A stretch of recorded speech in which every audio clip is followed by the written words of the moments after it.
বাচ্চাটার বাপ নাই, আপনারা দয়া করে একটু সাহায্য করেন। আমার একটা বাচ্চা, আমি মনে করেন কাজ করে খাই, আমি ভাড়া দিয়ে থাকি, আমার বাড়ি ঘর নাই বুঝছেন নি, আমি করবো কুসাইয়ের মধ্যে।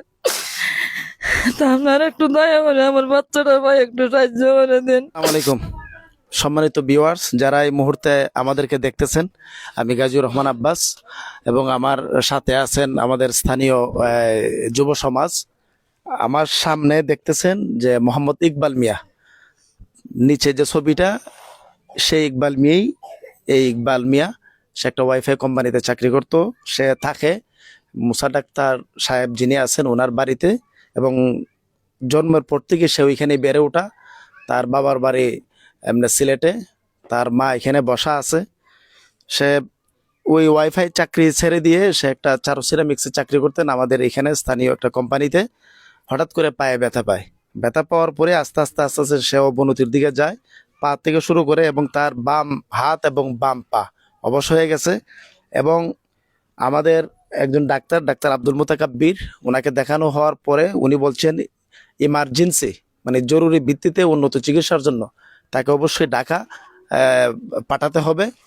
এবং জুবায়ের, নাইম সহ এখানে যারা দেখতেছেন আপনারা সবাই আমার কাছে যায়। আজকে যাওয়ার পরে আমি তাৎক্ষণিকভাবেই আসার পরে দেখি যে তার অবস্থা খুবই খারাপ, এবং এখানে কাগজপত্র কিছু আছে। তার উন্নত চিকিৎসার জন্য তাকে অবশ্যই পাঠাইতে হবে, কিন্তু সমস্যা হচ্ছে অর্থনৈতিক সমস্যা। এই অর্থনৈতিক সমস্যার কারণে আসলে উন্নত চিকিৎসা করা সম্ভব হচ্ছে না। এখানে তার আম্মা আছে, আমরা তার আম্মার কাছে একটু শুনবো, এবং তার আম্মার কাছে আমরা জানতে চাবো, এবং তার ছেলের চিকিৎসার জন্য আপনাদের কাছে সে ওনার আম্মা কিছু বলবেন আর কি। আবার একটু আসসালামু আলাইকুম। আপনার কাছে আমি অনুরোধ, দয়া করে আমার বাচ্চাটার বাপ নাই, আপনারা দয়া করে একটু সাহায্য করেন। আমার একটা বাচ্চা, আমি মনে করেন কাজ করে খাই, আমি ভাড়া দিয়ে থাকি, আমার বাড়ি ঘর নাই বুঝছেন নি, আমি করবো কুসাইয়ের মধ্যে। তা আপনারা একটু দয়া করে আমার বাচ্চাটার ভাই একটু সাহায্য করে দেন। আসসালামু আলাইকুম। সম্মানিত দর্শক, আপনারা শুনছেন তার আম্মার কান্না জড়িত কণ্ঠে তার একমাত্র সন্তানের জন্য সাহায্যের আকুতি জানালেন।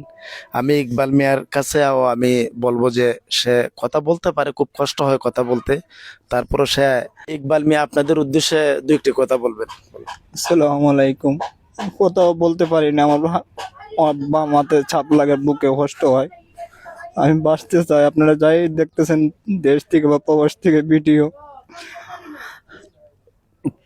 আপনারা আমাকে একটু সাহায্য করেন। আমার একটি নাম্বার আছে, রকেট বা বিকাশ নাম্বার, আপনারা চাইলে দিতে পারেন। নাম্বারটা তুমি বলো, তোমার মুখে বলো। 01326425279। ঠিক আছে, ধন্যবাদ। জি। তোমার আর বলা লাগবে না। আপনারা শুনছেন, এবং নাম্বারটা আমরা নিচে দিয়ে দিব। আপনার ওই নাম্বারটা, এটা তারই, ইকবালেরই অ্যাকাউন্ট নাম্বার, মানে বিকাশ রকেট।